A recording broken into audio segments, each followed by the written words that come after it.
میرے غوث پاک کی شان کیا ہے؟ چپی نہیں ہوتی غوث کی 11ویں، چپنے لگتے ہر گھر پہ جھنڈے. میرا غوث اس شان کا مالک ہے، جس گھر پہ اس کا جھنڈا لگ جائے وہ گھر امن والا ہو جاتا ہے، وہ گھر رب کے فضل کے حقدار ہو جاتا ہے، وہ گھر عطائے مصطفیٰ کا حقدار بن جاتا ہے.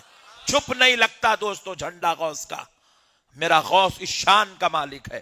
خود اپنی شان یوں بیان کرتے ہیں، میں اگر مشرق میں ہوں، غوث اعظم فرماتے ہیں، میں اگر مشرق میں ہوں، میرا مرید مغرب میں ہے، اور اگر اس کا تہبند ہٹ جائے تو میں مشرق میں بیٹھ کر تہبند سیدھا کر دیتا ہوں.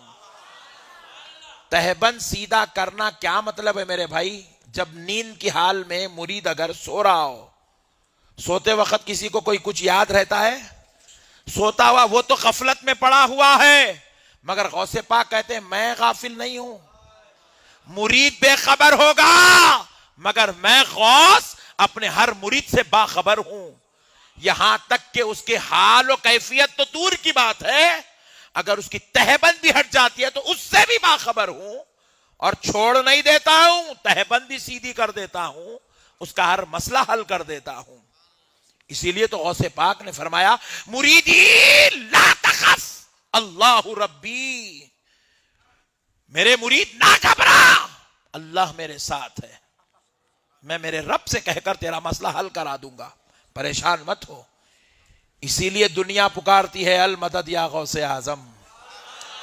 بے خبر کو نہیں پکارا جا رہا ہے، باخبر کو آواز دی جا رہی ہے، المدد یا غوث اعظم، المدد یا غوث اعظم. میرے غوث نے، میرے نبی نے 40 سال کی عمر میں اعلان نبوت کیا. کیا کیا؟ اعلان نبوت. اور اسی نانا کے نواسے نے بغداد میں کھڑے ہو کر اعلان ولایت کیا. کیا کیا؟ اعلان ولایت. اللہ اللہ، غوث پاک سرکار اعلان ولایت فرماتے ہیں. بغداد کی جامع مسجد میں کھڑے ہو کر صرف 18 سال کی عمر میں غوث پاک سرکار نے اعلان کیا قدمی ہاتھی علی رقبتی کلی ولی اللہ، میرا یہ قدم سارے اولیاء اللہ کی گردنوں پر ہے. بڑے بڑے اولیاء اللہ گردن جھکا کے کھڑے ہو گئے غوث پاک کی عظمت میں. اولین بھی کھڑے ہو گئے، آخرین بھی کھڑے ہو گئے، متقدمین بھی کھڑے ہو گئے، متاخرین بھی کھڑے ہو گئے، سب نے گردن جھکا دی میرے غوث پاک کے سامنے. سارے اولیاء اللہ گردن جھکا دیے. اب غوث پاک سرکار سے کسی نے پوچھا اے عبد القادر، آپ کو یہ شان کیسے نصیب ہوئی کہ آپ کا قدم سارے اولیاء اللہ کی گردن پر؟ ہائے ہائے ہائے ہائے، غوث پاک سے پوچھ رہے ہیں. تو غوث پاک سرکار خود ارشاد فرماتے ہیں، یہ بھی اقتباس الانوار میں لکھا ہوا ہے.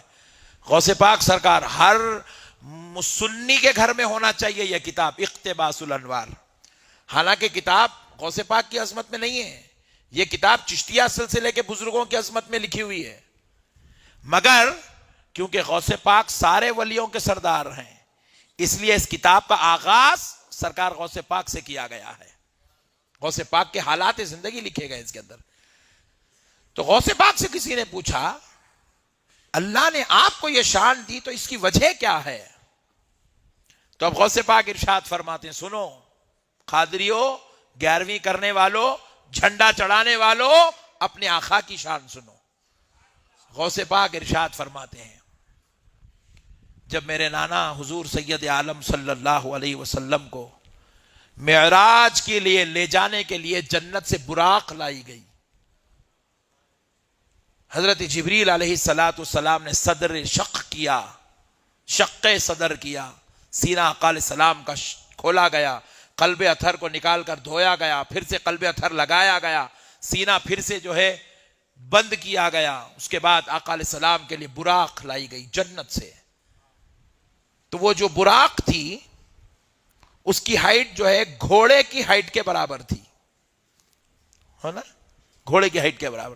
تو آپ دیکھتے ہیں گھوڑے پر بیٹھنے کے لیے لوگ کیا کرتے ہیں، وہ ایک فٹ ریسٹ کا استعمال کرتے ہیں جس پہ پیر رکھ کے چڑھتے ہیں.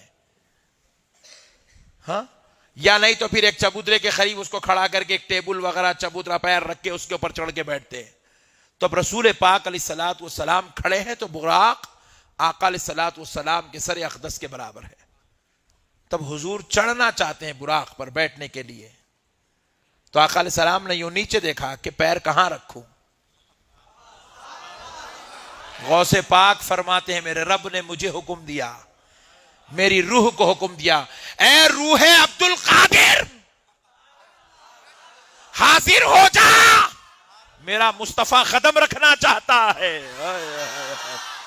سرکار غوث پاک فرماتے میری روح اس وقت قدم رسول کے نیچے حاضر ہو گئی, اور میرے آقا نے مجھ پر یعنی کہ میری روح پر اپنا ایک قدم رکھا اور ایک قدم اٹھا کر حضور نے اس براق پر ڈالا.